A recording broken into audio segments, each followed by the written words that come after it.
বাংলাদেশ জামায়াতে ইসলামী কুষ্টিয়া জেলার কর্মপরিষদের সদস্য কুষ্টিয়া ইসলামিয়া কলেজের সাবেক অধ্যাপক ফরাদ হুসাইন তার একান্ত সাক্ষাৎকারে বাংলাদেশ জামায়াত ইসলামী সম্পর্কে তুলে ধরেন। বিসমিল্লাহির রহমানির রহিম। আমি ফরহাদ হুসাইন, সাবেক অধ্যাপক কুষ্টিয়া ইসলামিয়া কলেজ, এবং এখানে আমি বসবাস করি কালীশঙ্করপুরে। জামাত ইসলামী বাংলাদেশ কুষ্টিয়া জেলা শাখার আমি কর্মপরিষদ সদস্য এবং কেন্দ্রীয় মজলিসে শুরার সদস্য। এ ব্যাপারে আমরা খুব স্পষ্টভাবেই বুঝতে পেরেছি, জানতে পেরেছি যে জনগণ আমাদের এই কাজকে, ইসলামী এই আন্দোলনকে এবং ইসলামের যে সমাজ কর্ম, ইসলামের যে অর্থনৈতিক কর্ম, ইসলামের যে মানব দরদ, এগুলো খুব সুন্দরভাবে গ্রহণ করেছে। বাংলাদেশের মানুষ এখন উন্মুখ হয়ে আছে যে এই দল যে কাজ করছে, এই কাজ এবং এই সমাজ বিপ্লব এদেশে চালু হোক। এ ব্যাপারে মানুষের আগ্রহ আমাদের খুব লক্ষ্যযোগ্য। এদেশে একটা সুষ্ঠু সুন্দর ইনসাফ ভিত্তিক সমাজ কায়েম হোক, এদেশে সৎ নেতৃত্ব আসুক এবং যোগ্যতা সম্পন্ন, যেটা হবে মানব দরদি এবং যেটা হতে পারে মানুষের জন্য আরামদায়ক, নিরাপত্তাজনক, জান মাল ইজ্জত আবরুর গ্যারান্টি থাকতে পারে, এমন একটি সমাজ কায়েমের জন্য আমরা কাজ করে যাচ্ছি। যাওয়ার সম্ভাবনা নেই এ কথা বলা যায় না, ওকে যাওয়ার সম্ভাবনা প্রচুর আছে। ইতিমধ্যেই আমাদের আমিরে জামাত ডাক্তার শফিকুর রহমান বিভিন্ন ইসলামী দলের সাথে যোগাযোগ করছেন, সাক্ষাৎ করতেছেন, জাতির ঐক্যের জন্য, জাতির নিরাপত্তার জন্য, জাতিকে ঐকমত্যে আনার জন্য অবিরাম চেষ্টা করছে, আমরাও করছি।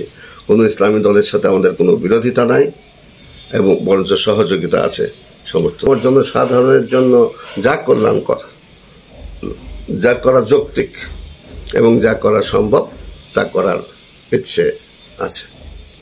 আমরা কখনো স্বাধীনতা বিরোধী নই এবং স্বাধীনতার পক্ষে, এবং জামাত ইসলামী এখনো স্বাধীনতার রক্ষা কবচ হিসেবে যদি কাজ করে তাহলে জামাত ইসলামী এখানে অত্যন্ত বলিষ্ঠ ভূমিকা পালন করছে। জামাত ইসলামী এদেশে একটি সুন্দর সমাজ, ইনসাফ ভিত্তিক সমাজ কায়েম করার চেষ্টায় রত ছিল এবং সেখানে তারা তাদের লোকগুলো চরিত্র সংশোধন করে এদেশে একটা সুন্দর সমাজ, সুন্দর অর্থনীতি, ক্ষুধামুক্ত একটা দেশ, দারিদ্র্যমুক্ত একটা দেশ তৈরি করার চেষ্টা ছিল।